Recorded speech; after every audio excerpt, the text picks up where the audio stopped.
All right, Nick. Not the cleanest start of Chatterbox Reds, and not the cleanest start to this series. I'll be frank to say that something's buggy's going on. I don't know exactly what it is. I have a suspicion it's my internet, which is just causing other things to be goofy at this very moment. Nothing that I can really control. And we missed the ninth inning, Nick, but there wasn't really a whole lot of excitement to be had anyways. It would have been a real shame, and I would have been extremely upset of the hundreds of shows that we've done here if there was something special that happened in that ninth inning and we weren't on to have a part of it. But guess we move on to tomorrow, and we'll obviously have a lot to talk about tonight. Nick? Yeah, I'm like 5 seconds behind like myself on the thing, so I have no idea how this is going to work, but we'll do the best we can. Yeah, this isn't going to work then. Are you even hearing me? I can hear you, yes. It's just that clearly there must be like a massive delay. I'm going to see if I can like reset your feed. I don't know if that's a thing or not, but I'm going to go ahead and try it because ultimately there's just something buggy that's going on with the software tonight, and I just don't know whether I mean, the only option I can think of is if it doesn't clear itself up in the next, call it, minute, then we just make a crazy audible and try to fire up a classic StreamYard, which isn't obviously ideal, but you tell me where you want to go, and hopefully this will kind of catch itself back up.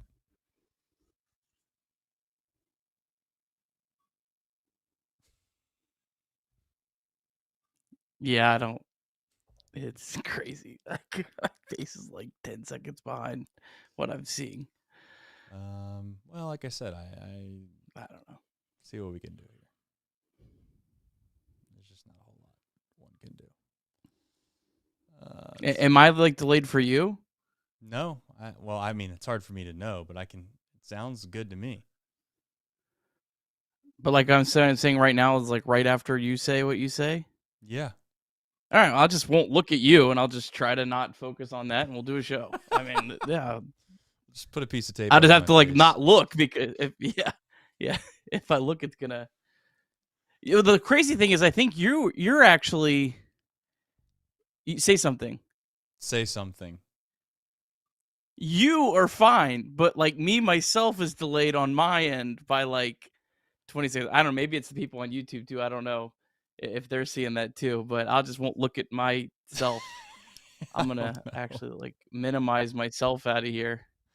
You do whatever you got to do, my friend. I don't know how to fix any of this if we're being completely honest. So if our audio sounds good to me, which is obviously maybe what's most important, but yeah, go ahead and I guess we'll redo it. I'm basically just asking the sentiment of, where we go from here. We obviously can jump into a plenty of topics of conversation: the crowd, Hunter Green decision, the offense, Brady Singer.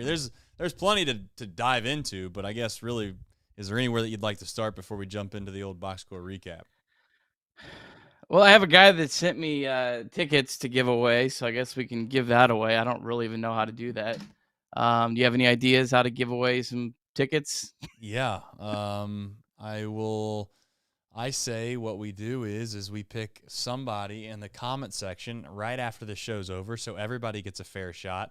And by the time that you post, well, the problem is this is just a fun night. The problem is that the tickets have to be redeemed by midnight. So that's why I put it at the top of the show. Then how about this? Here, I'm gonna take some stress off your plate. Okay, you're gonna share some thoughts about the Reds. I'm gonna go grab a pen. Okay, I'm gonna write a random number on a piece of paper. Everyone in the comments that can legitimately go to the game. You can't be like, you have to be able to go to the game. This is for tomorrow.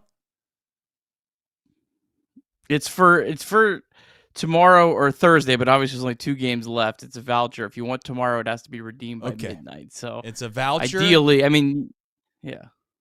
All right, it's a voucher. So if you can go, you claim it on either for tomorrow and or Thursday. And I'm gonna write a random number down. You're gonna have to guess the number in the chat, and then there you go. We'll pick somebody in the chat that's capable, again, to be clear, capable of going to the game. Is that fair?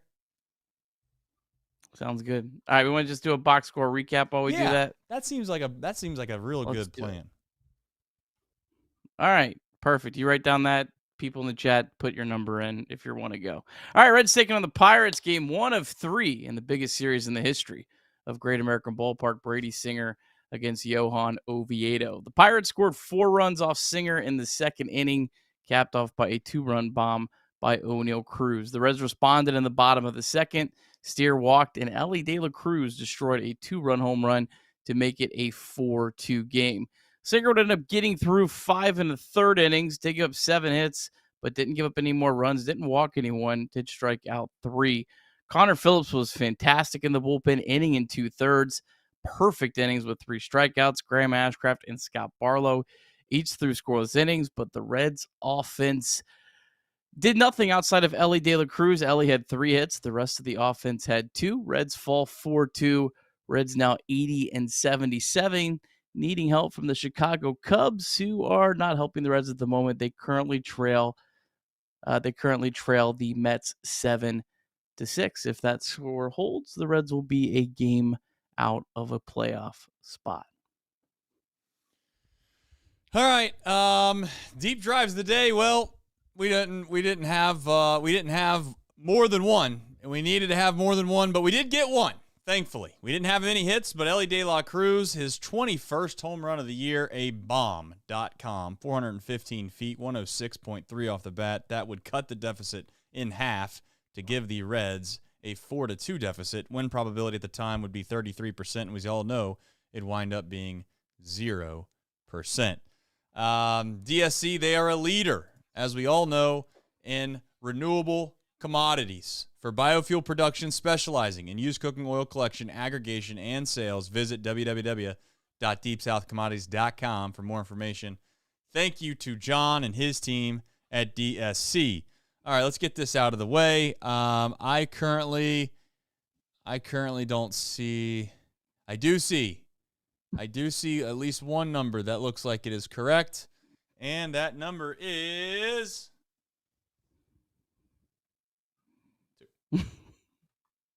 2. Who was 2? David Shaw. Looks like David Shaw is 2, and I pulled that number just based. Oh, there was 2 2s. It looks like actually Robert was the first 2. Okay, Robert. Because if I'm going in, sorry, David Shaw. It looks like Robert was ahead of you.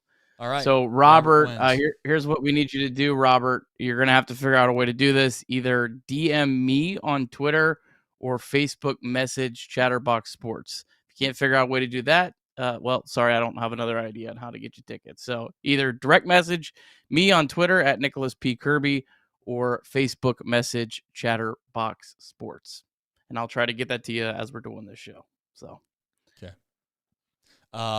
Here's the issue that I currently have. Well, I guess I could pull it up on my phone now. I was going to say my computer is just not acting in an appropriate manner. So as far as keeping tabs, we were going to have the bug obviously in there for your Mets and Cubs game. Obviously, it's still early, guys. Let's like, if anything, let's try to be somewhat optimistic here, okay? All right, let's be somewhat optimistic. It's middle of the 6th inning.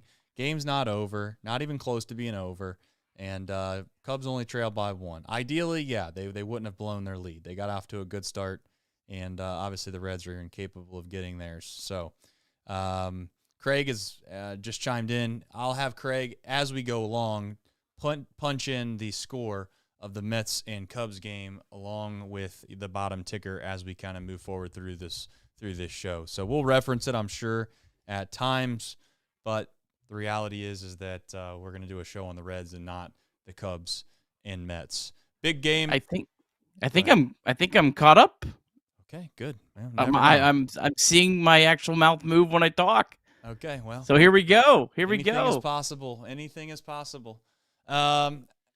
It's disappointing. I guess that's where I'll start. There's no doubt about it. It's once again yet another opportunity that this team, franchise, organization had sitting right in front of them to be able to kind of execute and put their foot down. But I'm kind of tempting or laying off the idea of I'm just laying off the idea of getting extremely frustrated because they did just sweep the Cubs on a 4-game set. You just don't do those types of things. Would I have liked them to put the foot proverbial on the neck tonight? Yes, I would have. I would have loved that. And I feel like if they could have capitalized and won a baseball game tonight, you still feel really, really good about this Cubs-Mets series and the way that the Cubs are going to find a way to win a couple of those games. I still feel that. But it didn't happen. And it happened in, I guess, Nick, the manner in which you kind of expect with this team, which is who they are. And that's been my message all along. I don't want to keep beating a dead horse with the same sound points that I've always had, but this is who they are.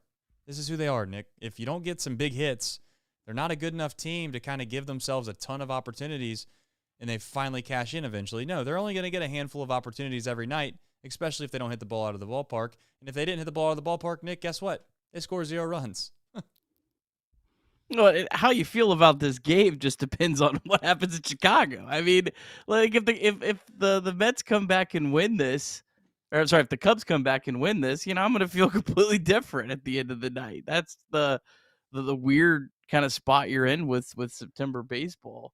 Yeah, I this game in particular, like it is what it is. Like you lost the game, and yes, it might feel like, oh, you just won 4 straight against the Cubs, and then you lose to the lowly Pittsburgh Pirates. Well, some of that's baseball. Like it just doesn't always match up pretty. Like you're gonna win games you shouldn't. You're gonna lose games you should win.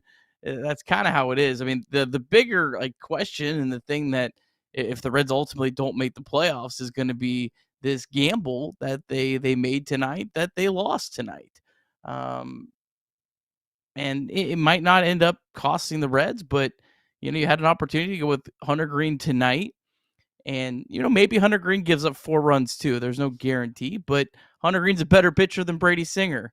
So you could have gone with Hunter Green. That also gives him a chance to start on Sunday. But the thing that kind of sucks is Hunter could dominate tomorrow and lose a 1-0 game, and you know what I mean. And then yeah, you could go 0-2. You went for 2-0, and you could go 0-2, and that's kind of the gamble the Reds took. And so far, it's not looking well. And they also, a factor that I guess we probably didn't even talk about is I guess Trevino has to be Singer's personal catcher, so that also weakens your lineup. Because Tyler Stevenson, I felt pretty confident about where he's swinging the bat. He's another guy that can hit the ball out of the ballpark. And so, yeah, I mean, they gambled and they lost. They lost so far, I guess. It's still a little bit incomplete. I don't really feel the same way you do about the Cubs Mets. I know I get the idea of it, but the reality is that if the Cubs were to find a way to win tonight, then you would have basically found a way to be 2 up with so many to play. You keep the magic number. Now you give the chance really to give the magic number up and give it right back to the Mets. And on top of that, you could have gone from 6 to 4 in one night from a magic number perspective. Instead, you go 6 to 5. Like, these all add up. They all add up. I get the idea of feeling better because you didn't lose the game or lose ground, but you also gave up, as I've said before, when you didn't capitalize earlier when the Mets were struggling, you didn't gain ground. And that's kind of like losing ground. It depends on however you want to look at it. If you want to spin it in your head that they're not losing ground, well, they're losing ground because they didn't gain ground. And this, however you want to look at it, you can look at it. I don't care.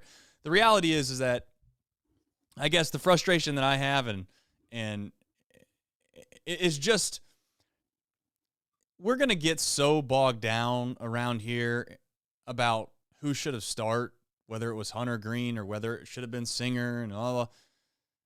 We scored 2 runs. I don't care who you are. You can't expect to go win a game scoring 2 runs. They did it a couple times last week. I get it. But that's just no way to be successful. It's not even remotely a possibility to be consistent when you do this.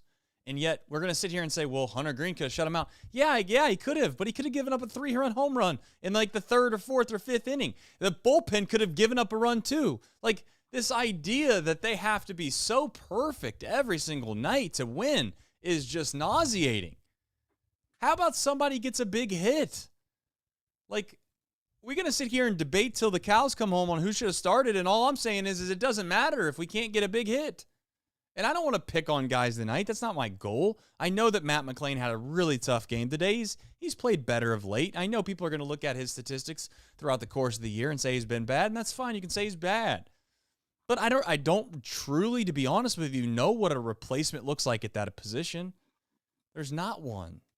I mean, that's kind of like where I'm at with it. I don't know how you can people are saying Sal's okay. Cabrian Hayes has been a good player. He's struggled very, very, very badly of late. I get it. Maybe Sal Stewart does pencil in to play third base, but let's not forget he hit a double play. Like he hit into a big double play as well. It's not like he's got a flawless record. I don't know. TJ Friedl had an opportunity to have a big at bat, and he got a big at bat. And Marte, unfortunately, didn't get the big hit, and he hit a ball extremely hard to right field that was caught. Yes, but it's just, I guess where I'm at now is that I've complained about this offense so much that I'm numb to it, and this is who we are. And I hate to say it, Nick, but I've come to expect this. I really do. And I don't mean that to be negative, just being honest. This is very predictable. I don't mean it to be so, I hope it doesn't come off negative. I'm just saying that if you've watched this team all year, this is not a surprise to me, Nick. I disagree a little bit on the whole Hunter Green thing about it not mattering. I mean, they scored 2 runs, Nick. Are you going to sit here and suggest to me that he fixes Hunter the problem? Green 13 out of his 18 starts this season, he's allowed 2 runs or less. 9 out of his 18 starts, he's allowed 1 run or less. 5, he's allowed 0. In how many innings? In how many innings? The bullpen didn't give up a run tonight. So all you needed was 5 1/3. I said last night I kind of made the case for why I understood it, but I'm saying they gambled and they lost. They lost that gamble. Hunter Green clearly gave them a better chance of pitching 5 1/3 scoreless innings. And now you're in a spot where Hunter has to match Paul Skeens. You went for 2-0, and now you're risking going 0-2. And yes, it's possible Hunter gives up more runs, but I would have. There's a much. Is Brady Singer in your playoff rotation, Nick? Yes or no? Yes. Then what are we talking about? I mean, Brady Singer, if you want to say he's been one of their best starting pitchers over the last month, and yet now since he has one bad outing, we're going to on the flip side say, well, he shouldn't have started because he gave up 4 runs. And I get it. He gave up 4 runs. I'm not sitting here and saying that he had a good outing. He didn't. He did not have a good outing. And the Pirates are not a very good offense. I understand that. But I guess where I'm at is like, it's just hard for me to sit here and get upset about the pitching when we have Gavin Lux hitting 3rd. We have Matt McClain hitting 6th. These guys are not good enough to be hitting in those spots. We're not a good enough offensive team. That's the flat out truth. If we don't want to come to terms with it, that's fine. Keep lying to yourself in the face. But they've got to be better offensively to be worth a damn. I'm so tired, and I'm not saying this is all on you. I'm so tired of us always feeling like we gotta win tonight. We scored 2 runs. We gotta find a way to win. We gotta pitch Cy Young. We gotta go find Nolan Ryan. We gotta get Hunter Green. We gotta have Paul Skeens. We gotta have Scooball. We gotta have whoever else, Randy Johnson. We gotta have all these guys to win baseball games. Get a hit. Get a hit. Matt McClain, step up and get a hit. That's what we need. I feel like I'm taking crazy pills. Every single night we get on here and we're like, oh my gosh, Santillan gave up a run in the 8th. We lost 2-1. Pagan blew it. We lost 3-2. You're allowed to score more than 4 runs. I'm so tired of killing us. We're killing ourselves inside because we want to win these games and we think that it's possible to win these games consistently because they've been so good. And I'm not disagreeing with you. It could have made a difference because that's how good we are. But it's just so disingenuous as a holistic view to say, well, we made a mistake tonight because our pitching staff gave up 4 runs. And now here I go again, screaming and yelling. Everyone's going to say I'm crazy. I'm just tired of this pitching staff always having to be the ones who do it. One time, can I get somebody to step up and get a big hit? Elly did it tonight too, by the way. For all the people that say Elly isn't clutch in the biggest game of the season, there you go. What are they scoring runs in Chicago, Nick? Holy smokes! 7-7? How do you score that many runs in a game? It takes us a week. Well, they weren't facing Hunter Green tonight. It doesn't matter who we face. We could be facing some kid that just walked out of AAA. In fact, Matt McClain had a rookie that came out of nowhere. No one knows who he is. The kid was on the ropes. He swings at a first pitch, nut right down the nut, and he can't do anything with it. Anyways, I'm done yelling. I promise, for all the people that hate when I yell, I'm done yelling. But the reality is I'm tired of sitting here debating whether or not we could have won a game where we scored 2 runs, 2 of them. That's pitiful. Done.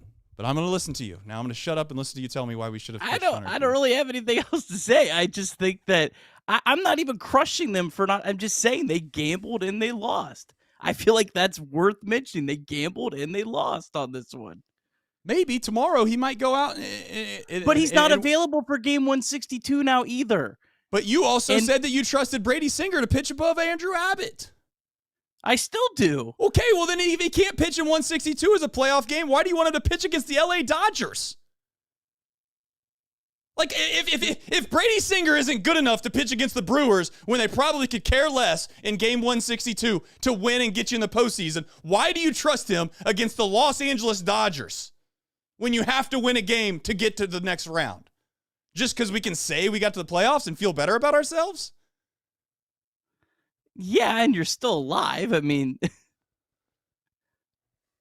that's fine if you want to say that you feel better about yourself, but he's going to have to pitch if you trust him enough. If you trust him enough to pitch in the playoffs against the Dodgers, I would like to say that you should trust him enough to pitch against the lowly Pirates and to pitch against a Brewers team that's probably packing their bags, or not really packing them because it'll be a home playoff series, but probably figuring out if they can go and check out their family for a few days and where they're going to go on. Maybe they're going to go to Cedar Point for a few days. That's where I'd like to know. But no, we don't want to do that because we don't think he's good enough to pitch against those teams. Anyway, I'm not angry. I just think it's I give up. I thought you were on the side that you didn't like. I will say this. I do think that Hunter Green should have moved up. But I'm also not going to sit here now on the back half of this thing and be like, oh, they gave up 4 runs. What a mistake. I mean, we scored 2. Yes, if we would have lost 6-5 tonight, Nick, I'd probably be a little more animated. Yeah, I would. But the reality is that now we scored 2 runs, and we think to ourselves that we could have won with a different pitcher. That's how the Reds have to win these games. Most of the Reds' wins are going to have to be games where they pitch well. This team is built around their pitching. Yeah, I get it, Nick, but 2 runs is an insanely low amount to ask your starting pitcher to be able to go out and win a game with, I should say. Yeah, I agree. But, we're picking between tough spots at this point. I'm with you. I'd rather argue about the fact that Gavin Lux is hitting third. Yeah, the whole top of the lineup to me is just nuts. Like, I'm with you on that. I'm ready to move Elly back up. Like, you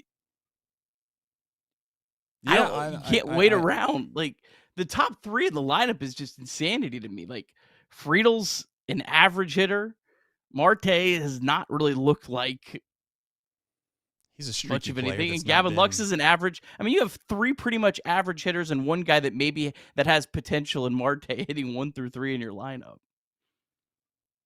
Yeah.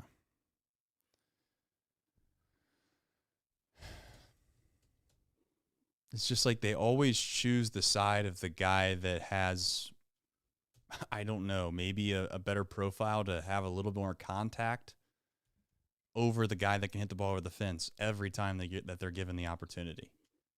I mean, and you hit home runs a lot more often in the first inning when a guy's like trying to figure it out and makes a mistake, and it's like, well, you leave your home run hitters like for the second inning after the guy's kind of been able to navigate through 3 average hitters.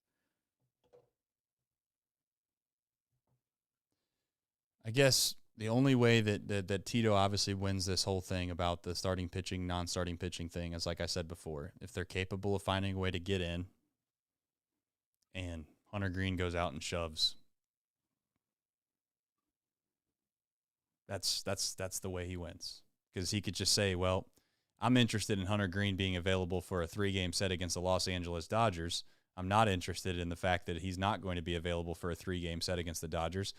I'd actually respect Tito more if he came out and just said, hey, for all of these, and I'm just being a little crass here. I'm not trying to be like, for all of these losers that are considering the fact that if we made the postseason the championship of the world, then good for them. But my goal is to get into the postseason and actually win. We're going to try to win some series and do something that they've not done around here since 1995. And if you don't think that I'm going to have Hunter Green available against the Los Angeles Dodgers in a 3-game set, then you're crazy. And that's the best argument he could have. And that makes a lot of sense to me. But you're right. We'll see. We'll see if you win tonight. But Trace, if you win tonight, I get it. You can pick up a game. You could get to 162 and not even need that win, and not even have to pitch him. I agree. That was also part of this whole calculus. So it was. You're right. And listen, I'm not going to sit here and act like I wasn't on that side. I very much was. I'm just trying to play devil's advocate, and I'm a little emotional from the standpoint that I'm just so taxed on always feeling like we got to rely on this starting pitching to be the freaking superhero that they are. And I know that that's what we've done for most of this year, and maybe that's why I'm a little frustrated, is because just one time it'd be nice to win a big game. One time it'd be nice the Pittsburgh Pirates come rolling into town and you treat them like they're the Pittsburgh Pirates and you take them to the woodshed. Just once. That'd be nice. Yet we find ourselves once again making this Pirates team look a lot better than they are. This isn't the first time, and it won't probably be the last. And yeah, we have an absolutely difficult matchup tomorrow that we'll get into later, but I just keep falling back to the offense as the Cubs find a way to get out of the 7th, and they're heading to the bottom of the 7th, tied 7-7. So they are stretching in Wrigley as we speak, Nick. Hopefully they find a way to score some damn runs and do us all a favor. Anything else that you take away from the night offensively? Matt McLain had a tough night. You bounce into 3 double plays, I think, and realistically speaking, you just didn't have a whole lot going for you. Yeah, tough night for everyone not named Elly. I mean, but Elly swinging the bat, I mean, is certainly a positive development. It's tough right now, though, man. When you have Trevino in the lineup, and you have Cabryan, who's not right. I think Cabryan. I think the back issue is probably why his offense is so. It's just hard to have like both of those guys in the lineup together right now. At the bottom of your lineup. I mean, McLain had a terrible night. He also had the biggest hit on Sunday. So if you want to forget about that, and if he doesn't get that double on Sunday, the Reds might not even be in this spot. So yeah, he had a bad night. So did Noelvi Marte. So did Gavin Lux. No, I know. Well, there's a lot of people that had bad nights. McLain's probably sticks out the most because he came up with maybe the best opportunities, in my opinion. Even the at bat that he got after Elly's home run, I thought was a pivotal at bat, because I felt like if he was capable of finding a way to get on base there, it just kind of a snowball effect, and maybe it unravels there for the Pirates. But unfortunately, it didn't, and McLain also bounced into a double play and had an opportunity with guys in scoring position, wasn't capable of getting them in earlier in the game as well. And McLain's going to be a little bit of a whipping stick for this fan base, just because for the vast majority of the year he's not played well enough, especially when you factor in the expectations for what this fan base had for him coming in, and he's been very abysmal in clutch situations. But you know what? I'll just openly say, like, there's a chance that it's a small sample size. Maybe he gets extremely hot and he's one of those, postseason heroes if they are able to make it in the postseason. So I just don't think that there's I guess all I'm getting at is there's not a replacement for Matt McLain. Like, do you see one, Nick? Like, I know you've always defended him, but let's say, like, there's not a realistic replacement. Cabryan Hayes there is. There's an easy one, right?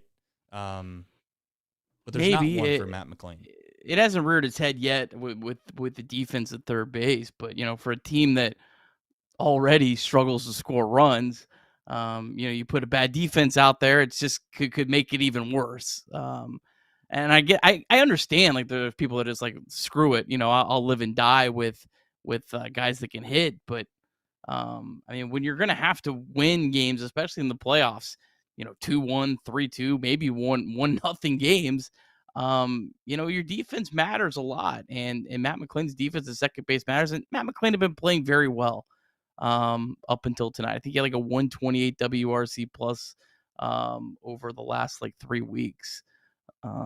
So yeah, I, I don't. I think Matt McClain's your best option at second base. Yeah. One thing I want to point out, I actually don't defend Barry a whole lot, but Jared did put in the chat in the ninth inning. Barry did say I'd go after Elly. Sadak said, "Why would you go after Elly when McClain's on deck?" Well, I mean, I give Sadak some grace here because maybe there's a lot of moving parts there. But let's face it, if you have a 2-run lead in the ninth inning, if Elly hits a home run, it's quite literally the same thing as if he walked in a way. Like I know that sounds crazy on the outside, but you aren't pitching around a guy to put him on base and let the go ahead or the tying run, come to the plate. It's just not a thing. I mean, no offense to Sadak, but I get the sentiment, I get the idea behind it, but that was a crazy move by Sadak for saying that, and Barry was right. So shout out for Barry for that. But I just, these are one of those shows where it's tough because I know there's a lot of interest right now and there's a lot of people that are excited, and I was excited, and it feels like just a huge letdown. But the truth is that they find a way to go win tomorrow, and it just makes today feel somewhat irrelevant because you got to factor in a loss in this series somewhere because it's just unrealistic to expect them to sweep. If you find a way to win tomorrow, then you're kind of right where you thought you would probably be 2 games into the series, and that's just really where I'm trying to get my headspace in, Nick, is to just try to move on. And I know that that's probably not what people want to hear on a reaction type show, but that's just kind of what I think is best for Reds fans, is to say, hey, we missed an opportunity, but we move on. And every single time that you thought this team was dead, they've come back. So if anything, you got to show some faith or trust in that part of this team.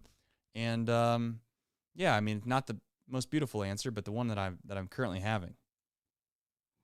Yeah, I mean, at this point, just stay alive. Just keep staying alive every day. And they didn't do their part, but the Mets haven't really done their part for quite a while. So, Right. How about Connor Phillips though? I mean, man, what an outing by him. Yeah. I mean, retiring all 5 batters, striking out 3. I mean, man, he looks like. Does he look like the? I know Tony Santillan's been great, and I spent a lot of time talking about him with Mike last night, but is Connor Phillips right now the Reds' best reliever? I'm not gonna go that far when you have Santillan and those guys in the back end that have been very I'm very not good. saying most trusted, most surefire thing. I'm just talking Best stuff? like in terms of like not even stuff, maybe just like in terms of the highest upside, like in the playoffs. Does Connor Phillips have the highest upside of anyone as a reliever in the playoffs right now? And part of Santillan's problem is the poor guy's been worked down to the bone at this point, so he has that working against him. I don't want to downplay what Connor Phillips is or has been. I think he's looked very, very good. That helps your case, but I would ultimately say there's just a handful of guys that I would trust way more than Connor Phillips right now back there, and maybe that's not what you're getting at, but I think that's part of it. It's like, hey, this guy's got some really, really, really good, not only stuff, but he's also feeling like he's stepping into a role and he's feeling comfortable doing it. I had said, and I think it's true, that he's probably one of the better surprises that this organization as a whole has had. I kind of thought he was done, to be honest. I just got sent to the complex league, and I thought there was a chance that you'd never see him again because it just felt like the wheels were falling off. And he's bounced back, and he's bounced back in a big way and found a role in the bullpen. He's getting fired up, throwing 100, 100. I don't know if he got up to 101 yet, but I know he was in triple digits a few times, and he's got, I guess, a mechanic change that they pointed out during the broadcast of him kind of holding his arm a little bit lower, kind of a little bit lower than his chin, his lead arm I'm talking about. I don't know if that's making as big of a difference as maybe it's truly made out to be, but I'd say I trust Martinez. I trust Santillan. I trust Pagan more than him, but, I mean, he's kind of penciled himself in there to be a guy that can strike guys out, which is a big thing in the bullpen, Nick. Yeah, for sure. Thinking about I don't know if we got a tickets thing. I don't know if anyone's contacting me about the tickets. So, Okay. who was our number 2 David guy? Shaw. David Shaw. He's still in the chat. David Shaw, send me a message on Twitter or message Chatterbox on Facebook if you want those tickets. We gave our other guys some time, but I haven't got anything. So hold on. Well, yeah, make sure they didn't message Chatterbox instead of me. But yeah, I don't see anything. Well, we're at a point in the show where I'm going to do some supers here real quick. And I got to tell you, it's disheartening. It's completely disheartening here as the Cubs do find a guy to get on base here. They get a flaring single from our man Turner. I forgot he was even on the Cubs, if we're being completely honest. But nonetheless, the big mired and former Dodger, one on in the bottom of the 7th. Future Talent says Elly gets hot, everybody gets cold. Yeah, listen, I hope not. It is a funny point, though. Yeah, Elly was cold for the longest time, and he finally gets hot, and there's nobody there to help him on a night like tonight. But he had a great night. Elly had a great night. Jacob Doyle says, if you think we need to sign a good hitter this offseason, we can't be friends. If you don't think. Yeah, listen, the offseason's the offseason. I get we're in a spot where we're frustrated with the offense tonight, and I am as frustrated as probably anybody. But it is baseball. I will openly admit that, and hopefully we can go out and find a way. Let's just say I'm pipe dreaming here a little bit, but they go out and they hang up a 6 or 7 spot on Skeens through 4 innings tomorrow, and next thing you know, the offense is right back on track. So, pinch runner for the Cubs, man on first base, 2 outs, bottom of the 7th. And Matt Shaw is currently up. I think that's his first name. I don't even know, to be honest with you. I don't know the Cubs well enough to know. But other news of note is Hurlo78 says, even my 7-year-old asked in the second inning, why the heck McLean? Well, McLean, that's one way to spell it, I must say there, Hurlo. Batting 6th because Francona. Yeah, I don't know. I don't know why he's hitting 7th or 6th, excuse me, but it's tough. I'm just tired of doing the lineup. I'm tired of the offense not performing. It just feels like we just kind of keep doing the same song and dance as the Chicago Cubs do steal second base. So let's see if we can't find a way to feel a little positive about that. Noah Downing says, here comes Nick Kirby to do propaganda for Matt. He's trash. I don't care what stats you follow. He's trash. It is a coping mechanism night, and typically when there's a coping mechanism night on Chatterbox Reds, Nick Kirby is the one that takes all of the heat. And you know what? I got to stick up for you, Nick. I mean, you try your best to be positive. You give guys grace. I get it, and no matter what you do, you're always going to get railroaded on nights like tonight. So I'm just going to tell you, you put a lot of work in this. You know a lot about ball. Don't let the folks that get upset at you. No, you know what? I needed it, Trace, because, I woke up today. Chatterbox Reds was the number 13 podcast in the United States, man. I'm feeling good. Like, wow, I'm working good. Just had a baby, but I recorded an hour-long show on and off days. I really want to help provide some content. So thank you, Noah. I needed to be knocked back down. Thank you, brother. I can't be walking around the house, with my chin up that high. All right. Trevor Rogers, is that his name, or is it Taylor Rogers at this point? I don't know. We had one of those Rogers brothers. He wasn't worth a damn, but nonetheless, the other Rogers is out here walking guys. First and the second only base. one worth a damn. Yeah, first and second base with 2 outs for the Chicago Cubs in the bottom of the 7th. Kyle Craven says, what kills more rallies, home runs or Matt McLean? All seriousness, that guy sucks baseballs. Guys, I mean, listen, I know Matt McLean had a bad night, but we don't have any other options, all right? Let's be honest with ourselves. We don't have any other options. I get it. Matt McLean's struggled tonight. He did. He struggled. I'm not here to tell you he's not. Pete Gardentool, he's back, baby. He said, we need to grow a set and beat an inferior 67 win ball team. Bring in Tony Robbins for a pregame speech. I don't give a damn, whatever it takes. Pete Gardentool, man, I like it. I appreciate it. Tony Robbins, that's your first choice to come in and give a pregame speech. I got to tell you, there's probably plenty of people I can think of to give a speech. Tony Robbins isn't bad. I've not listened to a ton of his stuff, but hopefully we can find a way to come in tomorrow and score more than 2 runs. Kyle Craven says, Trace from the top rope, thank you. Mike Dean says, we knew it wouldn't be easy. Flush it next. That's the type of super we need right there. That's the type of super we need right there. We just got to flush it. Move on to the next one. Anquila the Great said, the Reds are so far in their own head versus the Brewers. Going to Milwaukee, having to win to get in is a recipe for disaster no matter who pitches. We still got 2 more games against the Pirates, guys. Let's focus on them first. All right? We'll worry about the Brewers when we got to go up to Milwaukee. Putrid Talent said, because of poor hitting is our identity, we all knew this matchup is every bit of may the best pitcher win, go Cubs. Yeah, I mean, it's part of it. It's who we are. We should just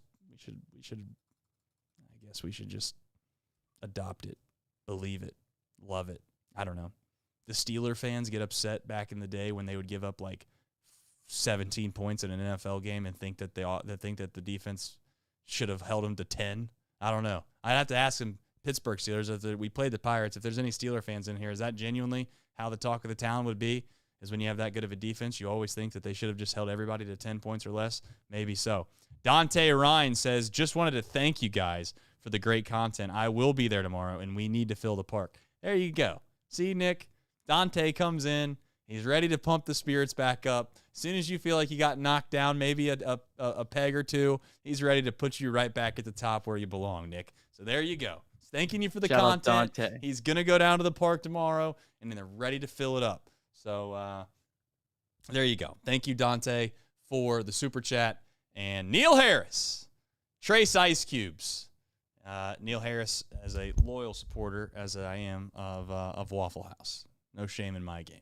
Samuel George says, I want to shout out the fans. I know early on it looked like no one was there, but they showed out for a Tuesday night. And you know what, Nick? I think that one's a good one to discuss here in just a bit. I know we have Harrow, who also says there's no other options, but McLean looks handicapped at the plate. Yeah, listen, I mean, I don't know. What do you want me to say about Matt McLean, guys? He is what he is. He's not been as good as we would hoped him to be this year. He's played better. He had a bad night. But I do want to say, I want to stay on the positive side of this thing. Our fans, people are going to make fun of this. Maybe I think they delivered. I know that it looked terrible at the beginning of the game, but these 6:40 start times are what they are. The Mets get out of the jam. For those that were wondering, it is headed to the top of the 8th inning now, tied 7-7. We'll keep an eye on it as we go through here. The fans showed up. They didn't give. Unfortunately, they did not get the opportunity to showcase themselves. Nick, it seems like the Elly home run came earlier in the game, and they really didn't fill it up by that point. And then by that point, they never gave them another chance to get super excited, Nick. But I'm hopeful that tomorrow they find some more opportunities and they make an impact, and we can finally have our magical moment in Great American Ballpark to get us to the promised land.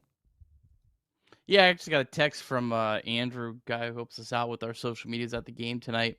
Said, crowd is great. First time I've been to a game. He's been to a lot of games this year, and the fans were actually interested in the outcome. So firsthand report, sounds like they were there.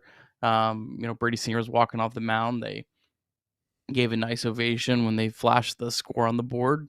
Fans were really into it. So yeah, I think, there's going to be some people. I think there was some pictures of early in the game where that probably went viral. I mean, it's a 6:40 start time. It's hard for people to get down there on time. And I'm sure the Reds also probably don't have as many workers with the tickets, because a lot of those are kids that were in school that are gone. And so it's harder to get people in. So I'm sure there's some people that try to dunk on the Reds early, but I think there was a very respectable crowd for the second smallest market in Major League Baseball on a Tuesday night in September. I thought that was a pretty good crowd, and from what I heard on the TV, they sounded pretty into it. So shout out to them. I completely agree. We have ABS, Nick, coming in 2026. I think I called this as soon as they had decided that they were going to make it a part of the All-Star game. Seemingly was their first opportunity to sneak that in there and let everybody kind of get a taste of it. If you've ever been to a minor league game over the past year or two, you kind of have gotten an opportunity to see a glimpse of what that looks like. And it's such a good, seamless, quick process. it felt like, and I think I even texted you the very first time that I had actually seen it. I was at a Nashville Sounds game, and they were, challenging one of them, and it popped right up on the video board immediately when they challenged it. They kind of had that whole tennis effect to it. If you've watched the tennis match, how they kind of review it that way, the ball kind of slowly appeared in the strike zone, and it showed whether it was a strike or not a strike. Crowd goes, crazy, or they get upset depending on the result, and then they change the call immediately. It's literally every bit of a 10, 15-second process. It's nothing crazy. It's not like they have to go and get their headset on and talk to New York or nothing like that.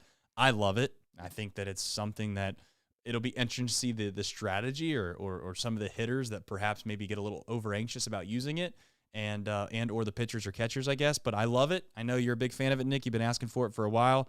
A huge opportunity to kind of again advance the game of baseball for Manfred, and I think he did it. He did it again, as much as people don't like him. Yeah, something long overdue. That baseball should have had a long time ago, but I guess better late than never. At some point, they'll have the full every pitch will be automated, but it's one of those things that I think it probably makes sense to start off this way, make people accustomed to it, and then maybe slowly find ways to work it in even further. But yeah, you won't even know it. You won't even really notice it after maybe the first couple weeks. I think it'll be very much like the pitch clock. When the pitch clock started, it was a huge deal, and then like 2 weeks into the season, it was a no topic. And now no one even thinks about the pitch clock anymore, unless there's a timer violation, which is very rare to even see. So, yeah, it'll be something that just becomes such an integrated part of the sport. Um, Matt Wilkes did some really great research on this. Matt McLean was the batter that's been screwed the most on incorrect calls this year. Elly was second most, and Elly's kind of always had a lot. The pitcher that by a wide margin got screwed the most was Nick Martinez. I would not have thought that, but Nick Martinez had a net of 38 incorrect pitches called against him. No one else on the Reds had more than a net of 15. For instance, Andrew Abbott had +8. So like that's a wide margin between Abbott and Martinez. So and I think some of that would probably fluctuate year to year. I think that it was just bad luck that Martinez was the guy probably this year. But yeah, I think it's great for the sport. It'll be interesting to see guys who aren't great at framing. How does this kind of help out? I don't think it'll maybe have like a massive swing because they're still going to be calling a large part of it, but the umpires are going to be held accountable a lot better. So you're going to have, I think, naturally more consistent strike zones throughout the game because they're going to be sick of getting challenged. And the other thing that I don't think people think about with this is that I actually think this is going to make umpires look better in some ways, because I think that the success rate was only like 52% in the minor leagues of teams challenging. And I think there's going to be a lot of times where a player is going to challenge and they're going to get it wrong. And even people watching at home are going to be like, oh, that's for sure. He's got that. And then you look at it, oh, it actually did hit the corner. So I actually think this is healthy for the umpires. I think the way we treat umpires is not healthy, myself included. I'm as guilty as anyone. And so at least kind of you'll have that kind of part of the sport fixed. I agree. As I'm trying to hold focus here, Nick. I've got to be honest with you. I'm watching hard. This game. Yeah, I wanted to make sure that we got a chance to clip that ABS. I do have one more take on the ABS that I think that people are somehow thinking that framing or receiving isn't going to be as big of a deal, but you hit on it a little bit. You still are calling a vast majority of these pitches balls or strikes based off of the way that you view them. I do agree that these umpires might get better at understanding when they're getting tricked and when they're not getting tricked. But truth be told, you still can steal a couple pitches that guys just aren't sure on, and they don't want to take the risk of challenging it because they're just not totally sure, but you did convince the umpire to call it a strike. So I still think that I genuinely still think that there's a value to it. Now, maybe it's not as much as it used to be, but I just don't want that to go by the wayside and people just assume that you could just be terrible at receiving. It'll be interesting to see if if catchers that try to do this drastic framing kind of get punished, because let's say Contreras of the Brewers was the guy that we have all seen steal a ton of pitches. Well, if Contreras in the first inning makes some drastic frame job, and then the Will Benson challenges it and wins, does the umpire in his head go, "Oh yeah, you screwed me. Now I'm gonna like almost go the opposite way," and maybe you get what I'm saying, where it could like swing the other way, because there's a human element to this.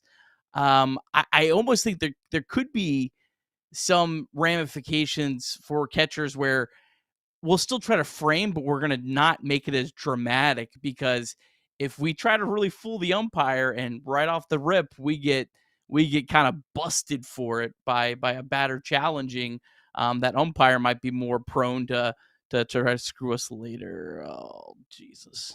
You're ahead of me, and I was worried about this because obviously right now, as we listen or as I'm watching, there is you can't be that far ahead of me. You're just upset because they didn't call a ball there. Is that what you're upset about?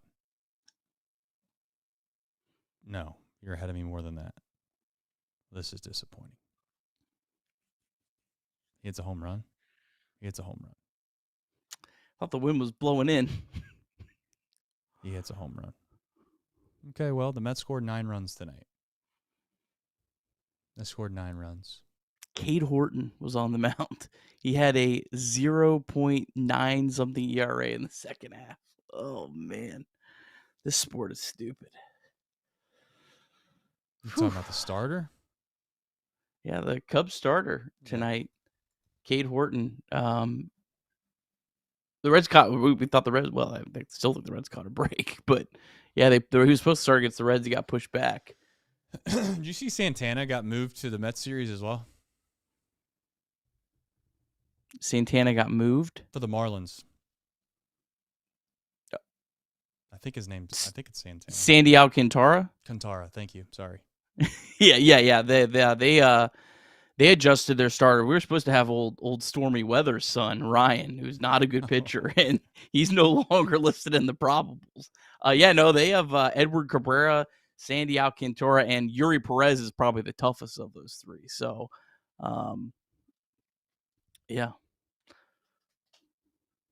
Well, that's deflating, for being honest. But listen, we got some more baseball, Nick. Let's talk about it as we wrap this thing up. A little who, what, when, where, and why. What a disappointing, obviously, situation we find ourselves in Chicago. But the game's not over. It's not over, folks. We still got 6 outs left. 6 outs left for the Chicago Cubs to find a way to score more than 9 runs. Yeah. See if we can be done. We scored 9 Reds against the Reds in 4 games. I don't know. That's the thing about the Reds, is they just make sure that the offenses don't look nearly as good as they are. But it is what it is. It's just being rich. We're just Reds fans. That's all we are. So we've talked about this. Go ahead. The Cubs scored 7 runs in 4 games against the Reds, and have scored 7 runs against the Mets tonight and aren't winning.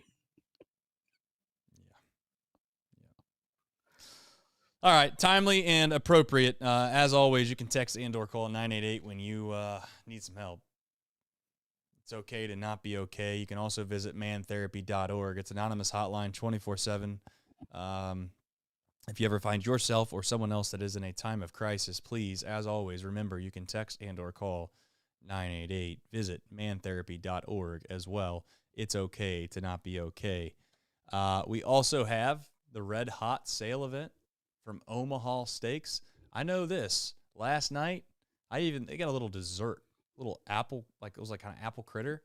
I don't know. Those are fantastic. Oh yeah. Boy, oh boy. Oh yeah. Those, my friend, are absolute fire. I know Omaha Steaks is trying to sell steaks and everything, folks, but don't sleep on the desserts. You can also, as a big opportunity, 50% off sale on their site right now. Visit omahasteaks.com. You can get an extra $35 off using the promo code Chatterbox. That's CHATTERBOX.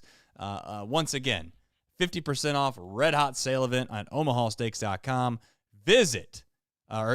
Use the promo code Chatterbox at checkout, CHATTERBOX, and you can get an extra $35 off.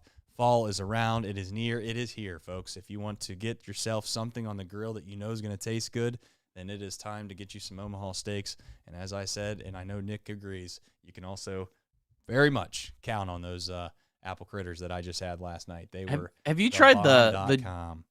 Have you tried the gourmet franks yet? I've not gotten to those yet. Oh, buddy. Save it for a special night. Okay, well, I will. How about when the Reds post? How about this? When the Reds clinch, I'm going to get me some gourmet sausages from Omaha Steak, and I will also light up a cigar. There you go. Cubs going with Edwin Diaz in the 8th. Hey, man, they know they need to win. They're going for a 6-out save. Yeah. It's time for him to blow up, too. He's had a lot of good outings in a row. It's time at some point that guy's going to blow up. He's got the Alexis in him somewhere. Yeah, that DNA, that genetic trait's got to trickle down at somewhere, some way, somehow, my friend. We'll see. We've been talking about this matchup for a long time. Everybody in the world knows who it's going to be, but we get to it anyways. We got who, what, when, where, and why, Nick, and it's a massive opportunity and a big, big, big spot for the Cincinnati Reds. Yeah, Reds going up against Paul Skeens. Paul Skeens currently minus 20,000 to win the NL Cy Young. So that seems like a pretty much a lock. Skeens coming off his shortest start of the year, only went 3 2/3, gave up 7 hits, 3 runs, actually walked 3 batters against the Cubs. Prior to that, he was pretty good, 0.38 ERA in the 4 starts prior to that. Good news, though, is the Pirates are only 16-15 in starts that Paul Skeens has started this year. And, of course, that was not against all pitchers of Hunter Green's caliber throughout the year. The bad news, though, is Skeens is 4-0 with a 0.39 ERA in 4 career starts against the Reds. The only start this year, gave up 7 hits, which tied his season high, but 6 shutout innings, 0 walks, 8 strikeouts. Elly's 3 for 9. Gavin Lux is 4 for 8 with 2 doubles. McLean's 2 for 3.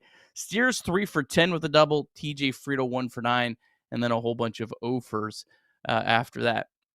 Hunter Green coming off, of course, his 1-hit shutout of the Cubs. Green, a career 2.51 ERA against the Pirates, but just a 1-4 record. Only start this year, 7 innings, 2 hits, 0 runs, 1 walk, 8 strikeouts. Then, of course, Green threw 7 1/3 no-hit innings against the Pirates back in 2022 in a game that we do not want to talk about.